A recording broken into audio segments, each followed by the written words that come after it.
Puji Tuhan, kekasih Tuhan, kita di dalam ibadah kaum ibu GPPS Jemaat Sawahan.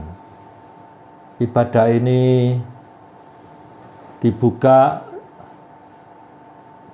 untuk jemaat ibu-ibu GPPS Jemaat Sawahan. Ini menjadi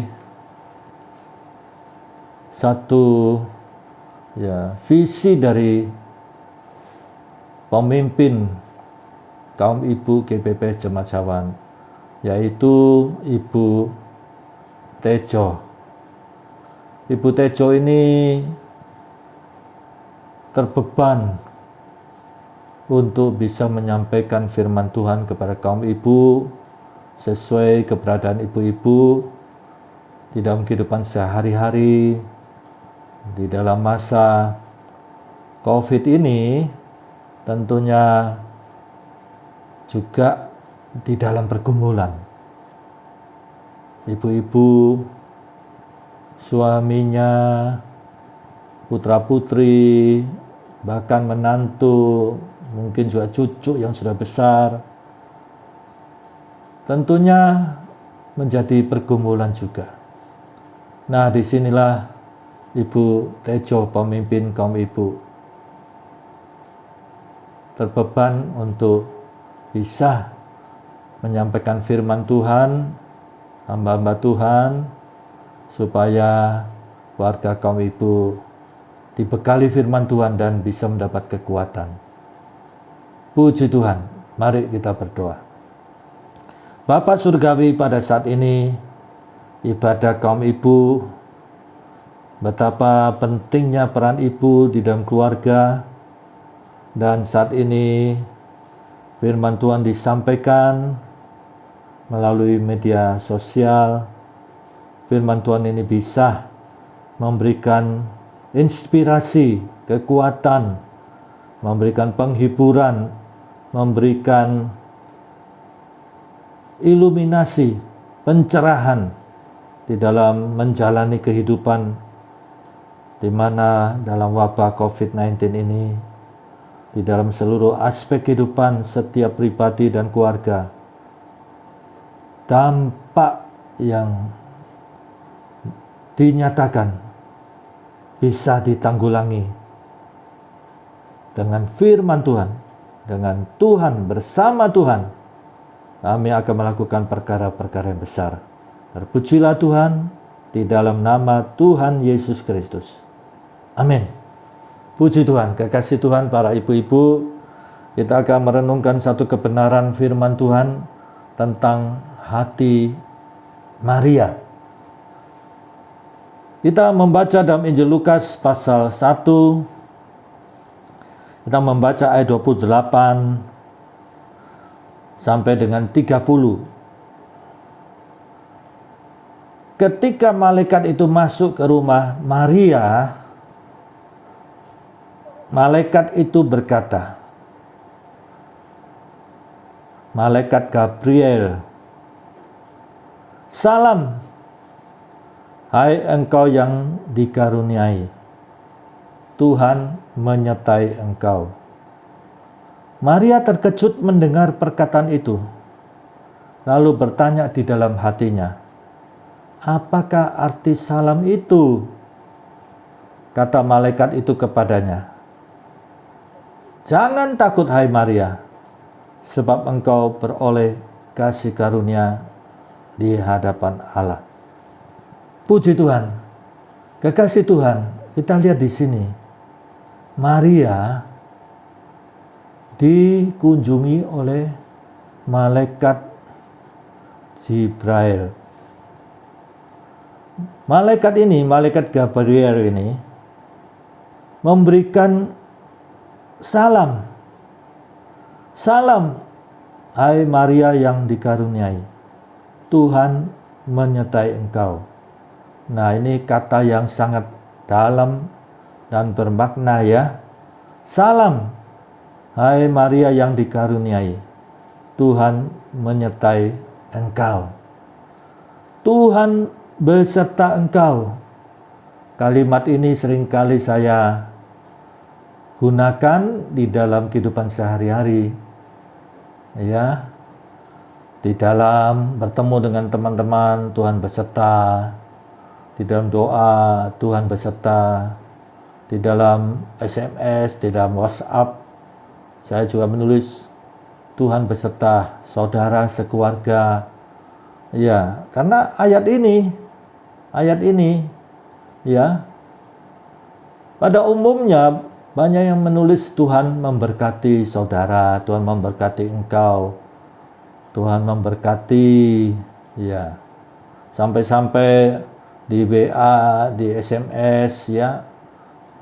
Kata ini untuk mengakhiri tulisan SMS, WhatsApp, bahkan disingkat, ya, dalam bahasa Inggris, God bless you, menjadi GBU, ya, disingkat GBU, padahal kalimat ini sangat sakral, enak aja disingkat, ya, sakarepe dhewe. Nah, ini tidak menghormati Tuhan, masa Tuhan disingkat, ya, Tuhan memberkati juga disingkat, God bless you juga disingkat, nanti umur kita juga disingkat, mau enggak kalau umur kita disingkat? Pasti tidak mau. Maka dari itu ini kalimat sangat suci.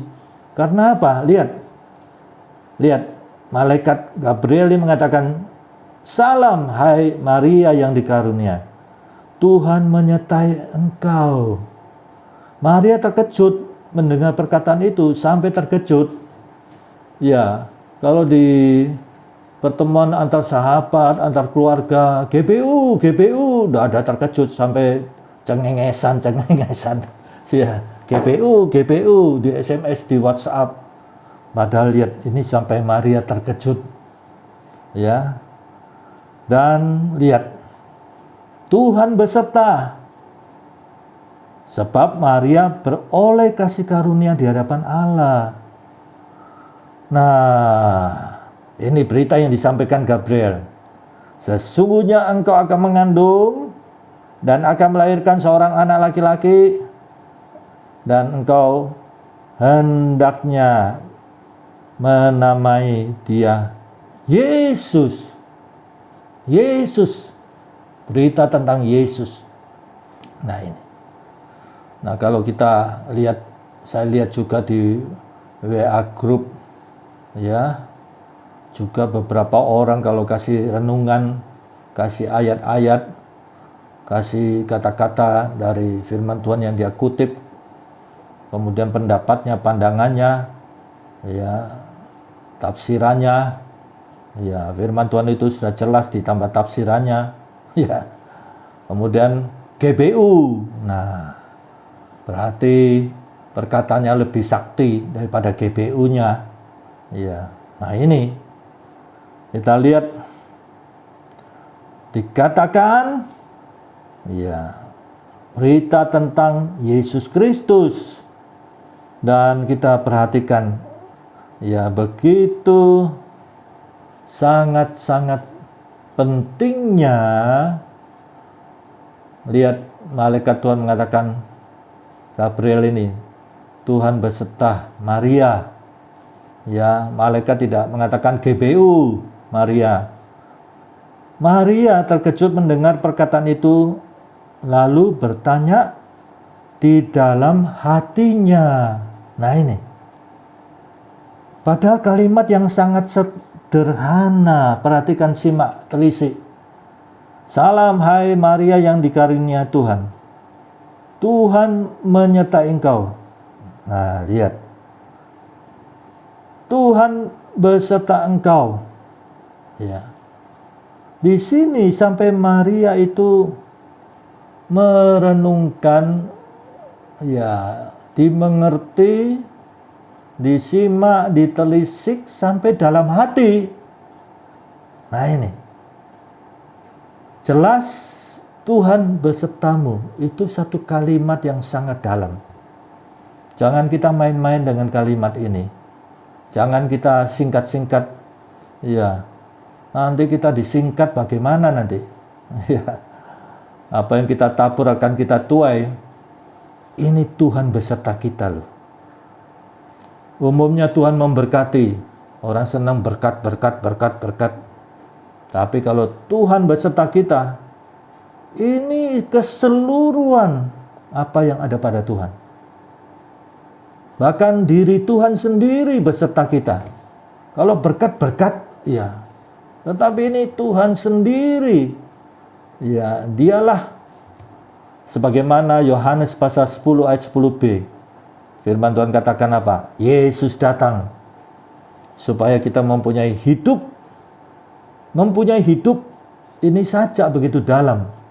Kalau sudah membaca di dalam komentari tenis, katakan ini hidupnya Tuhan dalam bahasa Yunani. Hidup yang lebih dari kelimpahan materi. Hidup yang berkemenangan. Hidup yang penuh dengan damai sejahtera. Hidup yang berkualitas. Hidupnya Tuhan sendiri. Dan dalam ayat selanjutnya dikatakan apa? Yohanes 10 ayat 10b. Yesus datang supaya kita mempunyai hidup. Kalimat berikutnya perhatikan. Hidup yang berkelimpahan. Loh, coba lihat. Kalau Yesus saja memberkati dengan hidup yang berkelimpahan, apalagi diri Tuhan itu sendiri beserta kita. Jangan khawatir, Tuhan beserta kita. Kalimat yang pendek kadang-kadang hanya dibaca lewat begitu saja, tapi sangat-sangat dalam. Sehingga Maria ya sedemikian rupa dari lubuk hati, sanubari yang paling dalam, ya, Maria bertanya di dalam hatinya, apakah arti salam itu? Nah, lihat ayat-ayat berikutnya sangat jelas. Saudara sudah sering baca ya pasal ini di hari Natal. Yesus Kristus itu berkat yang terbesar yang menyertai kita. Kalau saudara memperhatikan nama Yesus itu sebelum pembuangan bangsa Israel ke Babel, dari kata Yehosua. Sesudah pembuangan ke Babel berkembang menjadi Yesua. Kemudian sudah masa perjanjian baru pada masa Yunani, Yesus, I-E-S-O-U-S. Bergantung pada dialek tiap daerah-daerah ya. Di Indonesia dengan lidah Indonesia, Yesus. Nah, dari kata Yehosua. Yehosua ini dibangun dari dua akar kata. Yahweh, Yasa. Yahweh, Yasa. Kata Yahweh ini itu adalah nama Sang Pencipta yang Maha Agung itu. Dengan bahasa Ibrani kuno, YHWH, yang berarti yang telah ada, yang kekal adanya. Jadi sebenarnya mereka yang menganut Yahweism, Yahweh, semua kata Allah di dalam Alkitab itu diganti Yahweh, sampai buku nyanyiannya diganti Yahweh. Kekasih Tuhan, harusnya dia konsisten. Harusnya menyebutkan dalam bahasa Indonesia, oh yang telah ada, yang kekal adanya, saya memohon kepadamu. Demikian juga pada doa makan, doa apa saja. Oh yang ada, yang telah ada, yang kekal selamanya. Harusnya demikian. Karena nama Yahweh itu sangat sakral. Dalam 10 hukum tidak boleh sembarangan diucapkan. Ini.